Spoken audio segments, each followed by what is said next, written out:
मराठी प्रेक्षकांसाठी मी मुद्दाम सांगते, तुम्ही चित्रपट थिएटरमध्ये जाऊन बघा.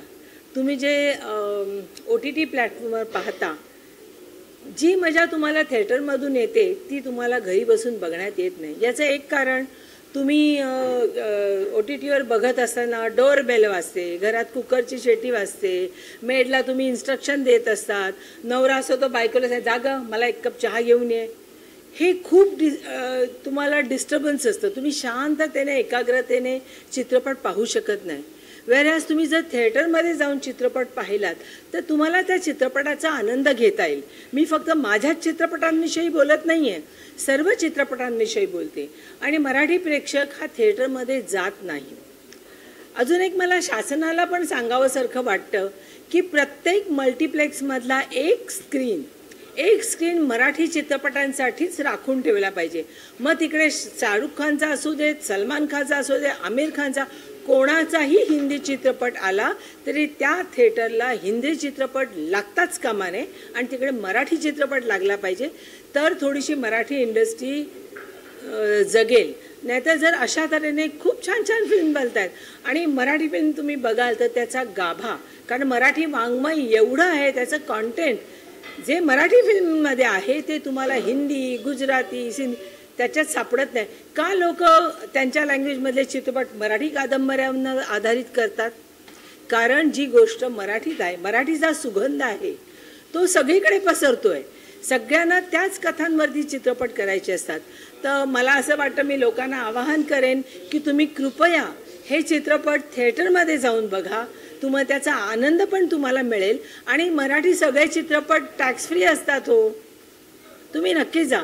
तसंच थिएटर मालकांना पण मी सांगेन किंवा जे मल्टिप्लेक्स चालवतात त्यांना सांगेन की तुम्ही एक स्क्रीन कृपया महाराष्ट्र आहे, मराठी चित्रपटांसाठी एक स्क्रीन कायम ठेवा.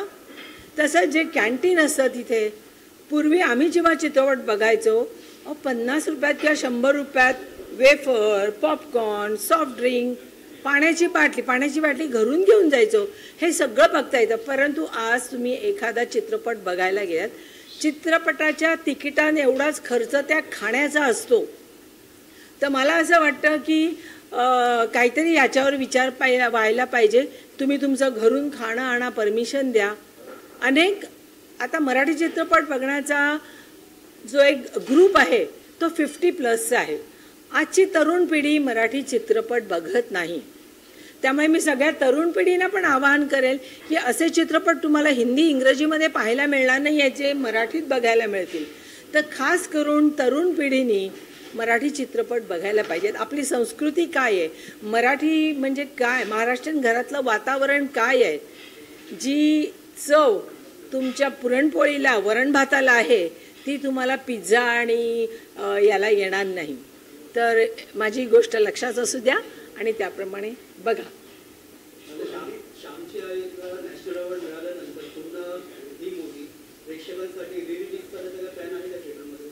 छान प्रश्न विचारलात.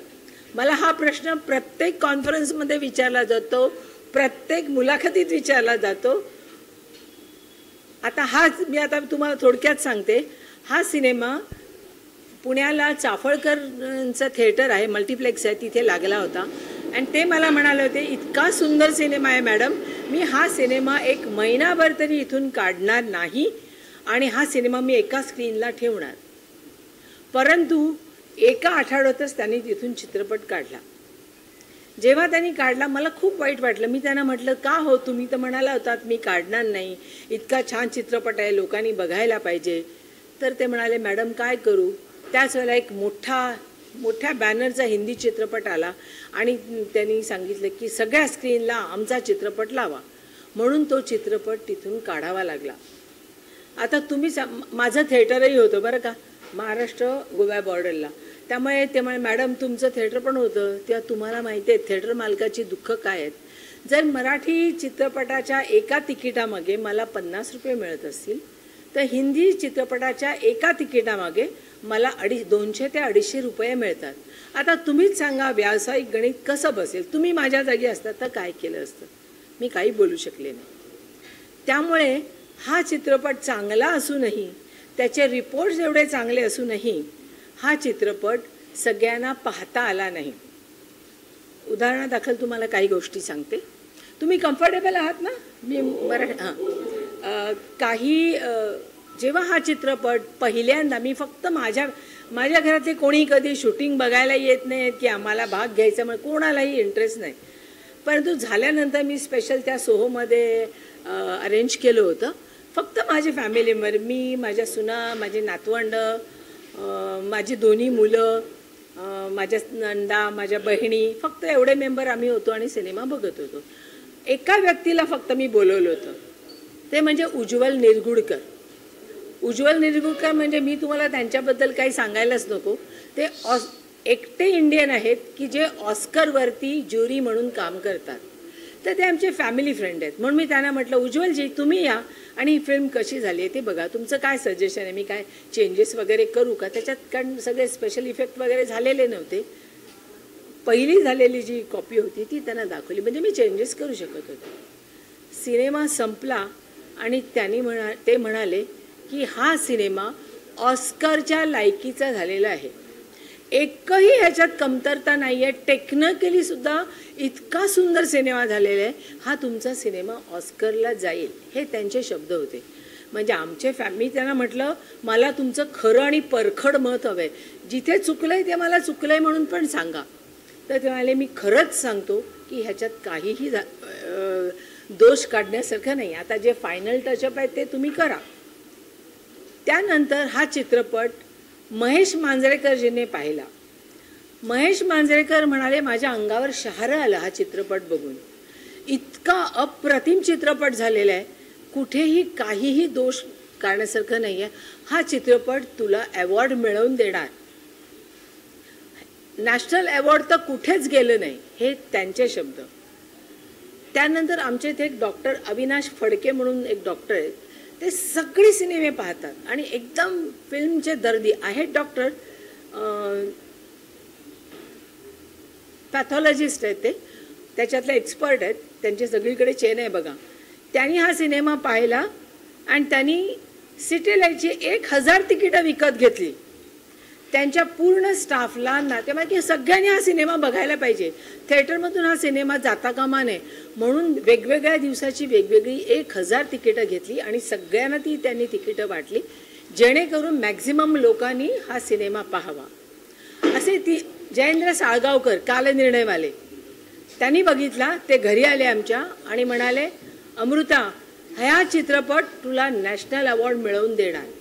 म्हणजे ज्या तज्ज्ञ लोकांनी मला हे सांगितलं, त्यामुळे माझ्या भावना खूप उंचावल्या की हा चित्रपट आणि पहिल्यापासून सिनेमा करताना पहिल्या दिवसापासून माझ्या मनात ही भावना होतीच की हा सिनेमा मला अवॉर्ड दिला. कारण मला कळत होतं ज्या तऱ्हेनं तो चित्रपट घडत होता तेव्हा मला लक्षात येत होतं. त्यामुळे मी कुठेही ते करताना कॉम्प्रोमाइज कशातही नाही, जितकं खरं आहे तितकं आपल्याला दाखवायला पाहिजे, जितकं आपल्याला त्या काळात पोचता येईल तेवढं आपल्याला पोचायला पाहिजे. त्यामुळे मी खूप मेहनत घेऊन केली. परंतु प्रेक्षकांचं मी दुर्दैव म्हणेन की त्यांना हा चित्रपट थिएटरमध्ये पाहता आला नाही. कारण कुठल्या तरी एका हिंदी मोठ्या नटाचे सिनेमा आले आणि थिएटरमधून माझा चित्रपट उतरवला गेला. परंतु मी त्याच वेळा म्हटलं होतं, हा रिलीज करूया का. मी 2-3दा अचानक थिएटरमध्ये गेले, बघितले तर 4 ते 5 माणसं होती.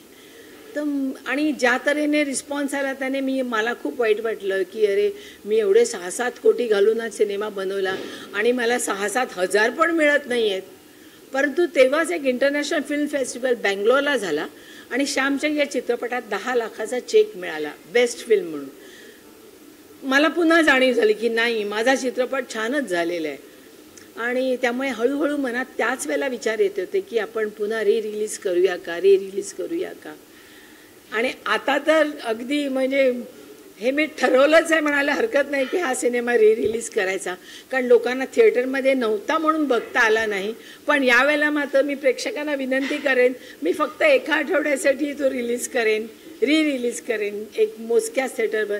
कसा रिस्पॉन्स देईल, कारण मी ह्याच्यात खूप पैसा घालवला आहे.